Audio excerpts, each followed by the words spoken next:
Hey everybody, Hunter back again from Showtime Studios. Going to do the video on how I got started in the hobby. I've seen several YouTubers out there doing it, and they've been very good videos, interesting. The stories are kind of the same for the most part, mine no exception up until the later years. But as far as how I got started, back in the early days, probably 8, 9, 10 years old, I did some models just like everybody else. I think my very first model was a funny car, if I remember right, and it was brush painted with the old Testors brushes, the old white handle ones with the little black bristles on it. And I never really progressed up into anything as far as spray painting or anything like that. In fact, a lot of my models weren't painted at all.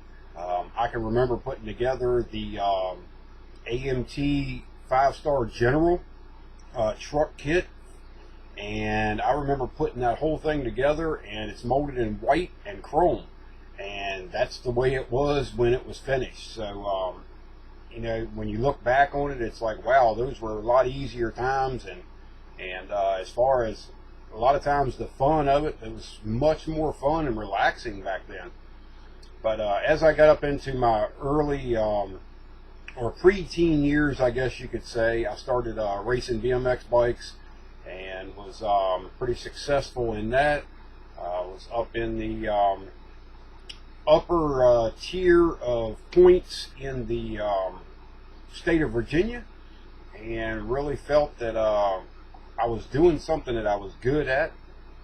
And then I quit riding bikes, got into one-to-one cars, and stayed in that for a long time.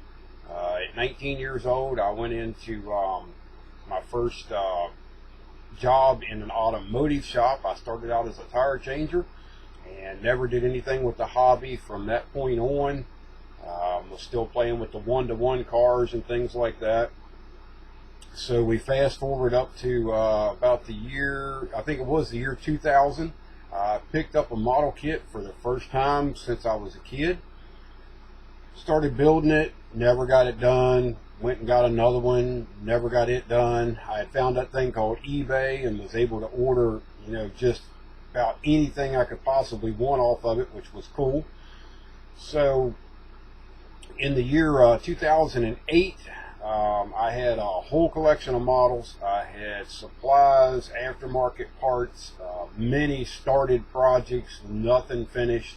And I told my wife that it was time to find a new hobby and to do something else. I just was not interested in doing, something that I put all the time and effort into and never seemed to get anything accomplished.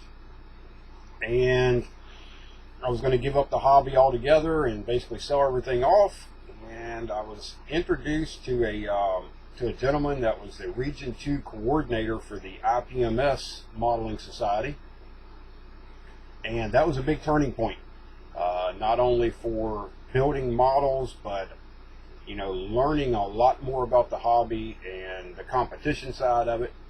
So he had told me that there was some shows coming up. This was in, I think I got in touch with him around October of 2008. So there was a show up in New Stanton, Pennsylvania, outside of Pittsburgh. And I'd heard about it on the truck forum that I was on. And I told Sandy, I said, well, let's go on up to that show. We'll check it out. So I went up to it, and it was a lot of trucks on the table. A lot of the guys from the forum were there, so I got to meet people, hang out with them, and just look at the models on the tables, and it was pretty cool. And I remember saying to Sandy that as I was scanning through all the truck builds on the table, I said, I can do this. I said, I think I have the talent to do this. So we came home from that show, and I started looking up the calendar for the IPMS events, and the next show that was closest to us was in February of 2009 in Richmond, Virginia. So I sat down and I made a decision. The only way I'm going to stay in this hobby is if I get a model started now. This is November of 2008, and by February of 2009 that model is done and ready for that show.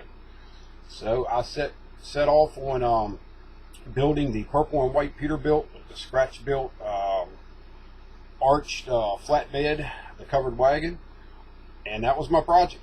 And I worked on that thing many hours, and you know, I did everything in that model that I thought at the time made a good model. Come February of 2009, I go to the Richmond show, very first show I'd ever entered, put the model on the table, and it got a very welcome reception. The guys that I met down there were real nice. I met Mr. Don Yost for the first time. In fact, he was one of the very first people that ever came up and said anything to me at that very first show. I will never forget it. And then as the day progressed, I went on back and looked at what he was vending and his paint jobs, and I've been a friend, and he's been a mentor of mine ever since. I know he's not accepted very well in the modeling YouTube community, but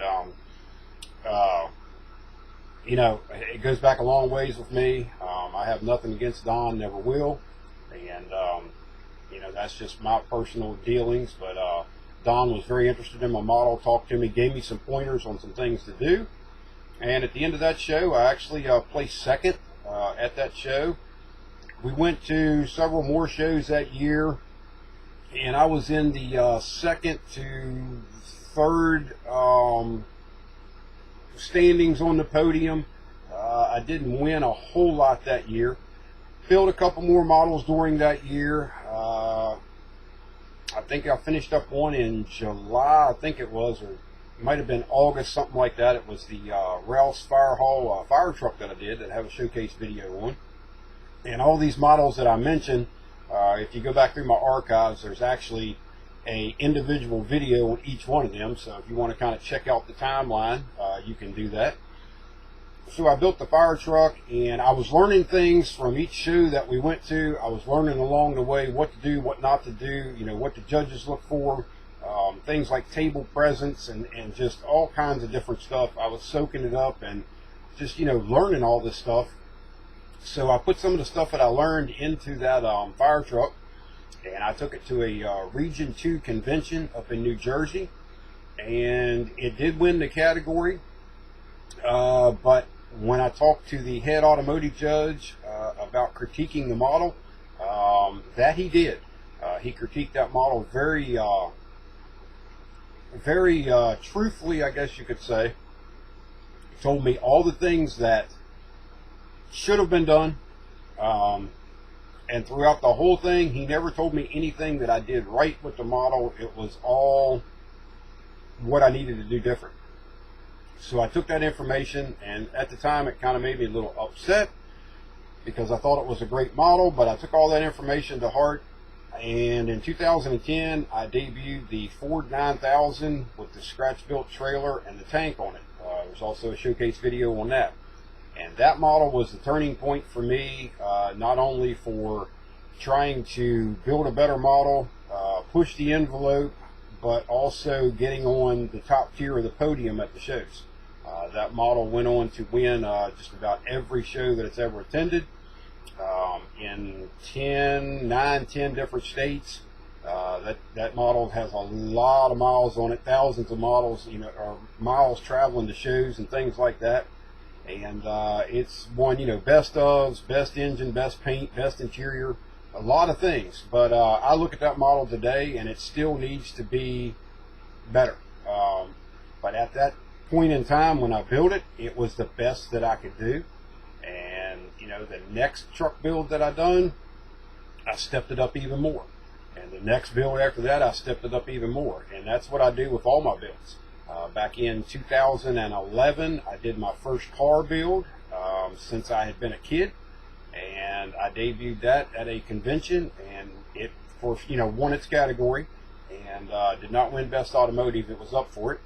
So, you know, it kind of gave me the drive, and it told me that I had the ability to be able to do this modeling thing and be successful at it at the shows.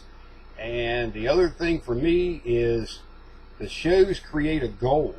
There's a date out there in the future, and if you play your cards the right way and you know you're serious about it, you can use that date to get a model done.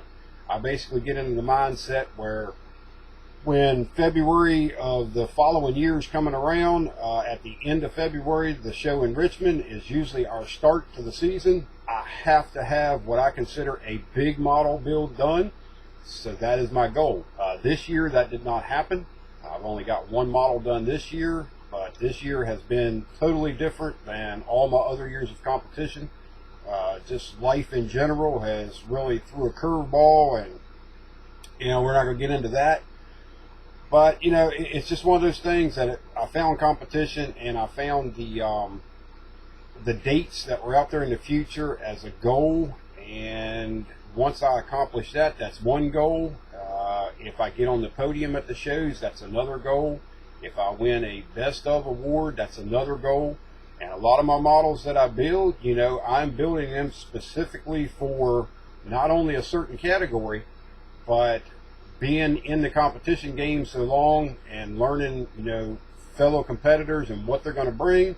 I'm going for the best of awards on certain models. Some models, like my box stock models and stuff that I do, I don't worry about that. If it places in its category, mission accomplished. I don't worry about anything, getting a best of or, anything like that. But like I say, competition is what has kept me in the hobby, and it's been fun. It's had its ups and downs, but I really enjoy it. I enjoy traveling around with Sandy to the shows. It gets us out of town, gets us away from the house, and that's another thing that has really made it a go-to hobby for us. If I get a model done and the show season's coming, we know that we're going to go to X amount of shows that year in, who knows what state. Like I say, we've been, I think, now to 10 different states. There's a couple more we have on the list that we want to go to. But, that's kind of my story. And like I say, this year I've been struggling getting a model done. We are working on the little Ford right now, the little Bronco. Seems to be going good, but we'll see what happens. So if there's any questions or concerns or whatever, just leave me a comment on the video. I'm sure some of you guys out there won't agree with the competition mentality, but that's what keeps me in the hobby. So that's it's not going to change. That's just that's the way it goes. Now somewhere along the line, I started not making the podium and not being able to produce a model as good as my fellow competitors. Then it might be a time to step away from the hobby for me. But probably at that point in time, I would not only, quit building models, I would probably get rid of everything and, find a new hobby, find something else to do.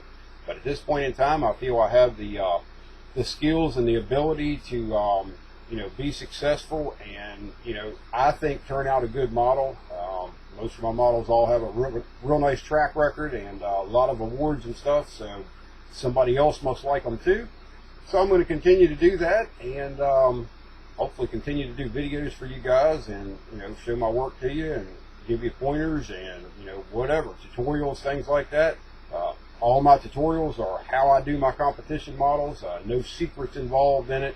In fact, I've got probably a couple coming up on the little Bronco, and show you how easy that some of this stuff is. So that's my story. We're up here about 13 minutes on the video, so I'm gonna go ahead and cut it off. But just wanted to do that. It seems to be a new thing that's going around YouTube here, doing the how we got started in the hobby videos. So like I say, any questions or concerns, leave me a comment on the video. Be more glad to get back to you.